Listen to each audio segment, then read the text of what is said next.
Hari ini gue mau nge-review suatu novel ya. Suatu novel ya. Sometimes Hard Feelings in Russian Volume 4 Special Edition yang gue beli dengan harga seharga 250 ribu, 280 ribu, ya kan?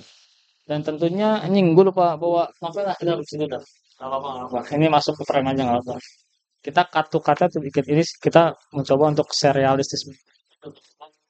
Nah ini dia, thank you. Oke, ini novelnya ya kan. Jadi ini gue udah sempat baca ya, gue tuh udah sempat baca setengahnya ya kan, dan ya ini emang real hanya untuk orang dewasa.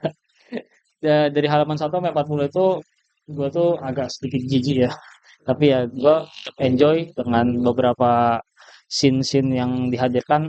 Bukan scene sih, lebih ke arah apa tuh, beberapa kalimat yang dihadirkan di situ ya kan, keseruannya, kelucuannya gue dapet ya kan, walaupun jokesnya agak sedikit ya gitulah. Oke, hari ini gue bakal nge-review novel ini. Jadi kita intro dulu.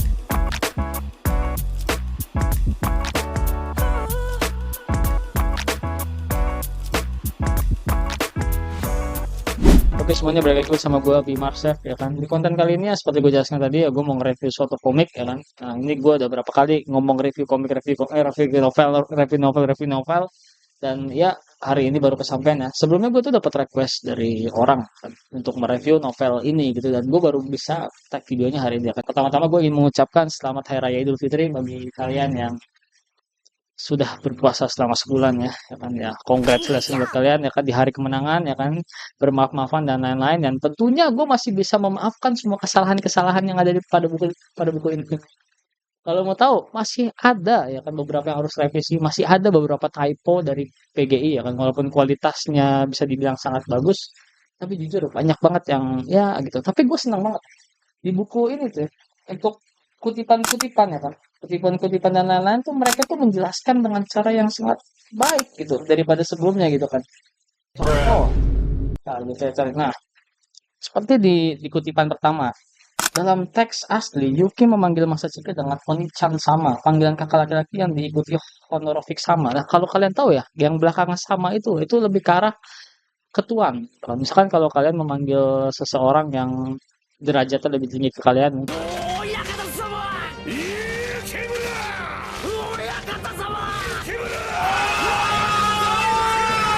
mungkin entah ke kaisar atau ke raja atau ke presiden, itu biasanya kalau di Jepang itu belakangnya itu ada kata sama ya, kayak Nobunaga sama, Nagamasa sama, dan lain-lain gitu kan. Dan ya itu cukup membantu ya kan, soalnya di situ dijelaskan juga jadi kenapa seperti itu kan. Dan ada juga beberapa kutipan-kutipan seperti si Masachika, aku ingin mencoba untuk menggunakan kata ore ya kan. Lu kalau mau tahu ya kan, ore dan boku itu berbeda. Seperti ore itu kalau di Jepang itu lebih ke arah gue. Gue itu ore, kan boku aku gitu kan. Jadi lebih baku itu menggunakan boku daripada ore.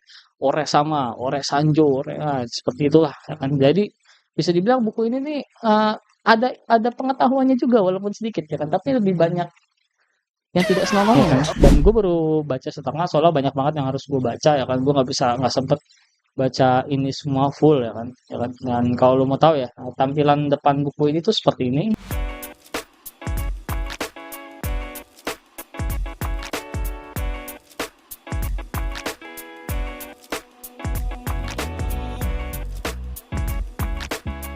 Tampilan belakang seperti ini.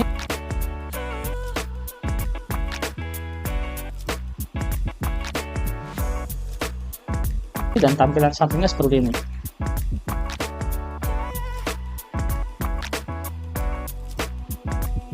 Dan buku ini juga kalian bisa membeli dengan harga yang normal ya kan, reguler, yang tentunya sampulnya bakal beda. Sampulnya itu ya yang putih yang biasa gitu kan ya. Tampilan depannya seperti ini, tampilan sampingnya seperti ini, tampilan belakangnya seperti ini kan. Dan harganya pun juga beda. 250.000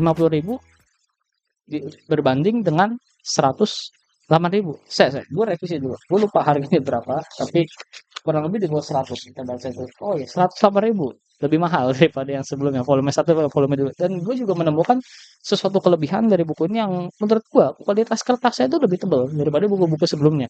Nih kalau kalian mau lihat perbandingannya itu seperti ini. Nah, ini dia ya kan, cuplikan perbandingan dari volume 1 atau volume 4. Kalian bisa lihat di situ volume 4 dan volume 3 itu cukup berbanding terbalik ya kan. Tapi kalau misalkan kalian lihat volume 4 dan volume 1 dan 2, itu bisa dibilang volume 3 ini lebih tebal ya kan. Tapi dari segi isi itu kurang lebih ya nggak beda-beda jauh dari halaman ya kan. Yang bisa dipastikan kalau kertas yang mereka gunakan tuh untuk di volume 4 kayak ini tuh lebih tebal dan lebih premium dan lebih bagus gitu kan. Oh ya, gue juga mendapatkan acrylic stand ya kan. Kalau lu ngefans sama Alia ya kan, lu dapat ginian tuh seneng banget, Cok. Ya nggak? Siapa sih ini yang suka ngoleksi acrylic stand ya? Kameramen gue nih suka banget ya acrylic stand, tapi dia VTuber. Hah? Nah, tapi lu original kan yang VTuber kan? Nah, dia banyak yang original VTuber-VTuber kan. Nah, ini kalau wibu-wibu nih, kayak gini suka dong. Nah, lu kalau beli di Komifuro nih harga berapa nih? 150.000-an. Terus gue juga dapat keychain ya kan. Keychain ini gak perlu gue pakai, Cok. Soalnya ini apa ya? Satu-satunya gitu. Gue nggak mau pakai keychain original gue pakai buat sehari-hari, gue nggak mau. Jadi ini benar-benar gue keep, gue simpen, dan gue nggak mau sentuh. Spoiler alert. Ya, intinya di novel volume 4 ini kan kurang lebih itu lanjutan dari season 1 animenya ya kan, yang pastinya kalian itu bakal lebih tahu kelanjutan dari seri di animenya ya kan, kalau kalian udah baca novel volume 4 ini kan. Nah, volume 4 ini diawali dari ya ada lah di scene-scene episode terakhir di animenya ada ya kan, cuman selanjutnya nggak. Dan kalian juga bakal mendapatkan sesuatu ya kan, yang ternyata si Guze sama Yuki itu udah ketahuan statusnya sebagai adik kakak gitu, tapi baru 2 orang ya. Tapi kita nggak tahu kalau mereka tuh bakal ketahuan juga kan. Ya sebetulnya udah ketahuan kalau lu baca novel Alia volume 9 tuh udah ketahuan. Yang pasti Yuki ini sakit ya kan. Terus si Kuze kan mau mau jenguk ya kan. Si Alia kayak, ini kan hari ulang tahun gue, kenapa lu mementingkan Yuki?" Si Kuze ngomong, "Ya dia adik gue." Oke, spoilernya kan terlalu jauh ya, ini volume 4 dan volume 9 ya kan. Sebenarnya gue udah baca secara singkat ya dari volume 4 sama 9, tapi kalau menurut lo buku ini worth it untuk dibeli atau enggak, ya kurang lebih ya kan. Salah satunya Alia itu emang best seller banget di Indo kan. Tapi jujur gue menganggapnya itu sebagai anomali gitu. Kenapa Alia itu bisa se-best seller itu? Apakah mereka suka dengan karakternya atau cuma FOMO doang, gue nggak tahu kan. Tapi untuk harga 250.000 itu menurut gue tuh ya oke-oke aja untuk fans gue kan. Apalagi gue udah pakai bajunya di sini ya kan. Tuh ini udah kayak baju gymnya, ini slim fit bangsat. Ya, jadi ini baju buat nge-gym nih, Jan. Nanti kalau ada orang nge-gym, ya. Oh, maksudnya keren. Mana bang? Ya kan, bang, mungkin itu aja ya review dari gue kan. Jadi nggak ada review-review yang lain kan. Jujur gue cukup seneng ya kan, karena VGI ini mengupgrade kualitas dari terbitan-terbitan dia selanjutnya gitu. Apalagi gue juga belum bongkar-bongkar lagi ya kan, kayak Eminence in Shadow yang volume baru, terus 100 pacar. Tapi Eminence in Shadow kemarin sih sempat ada pengurangan kualitas sih, kalau kalau dari pendapat gue ya. Tapi gue nggak tahu lah ya kan. Ya mungkin cukup sekian untuk review kali ini. Kurang lebihnya mohon maaf ya kan. Sampai jumpa di review-review buku selanjutnya ya kan. Jika kalian ingin gue mereview buku-buku yang lain, kalian bisa langsung tulis aja di kolom komentar dan gue bakal mereview buku itu. Kasih kata-kata nggak nih? Kata-kata hari ini ya kan. Ya kan? Janganlah kalian apa ya? Nggak tahu lah. Dah, itu aja. Oke.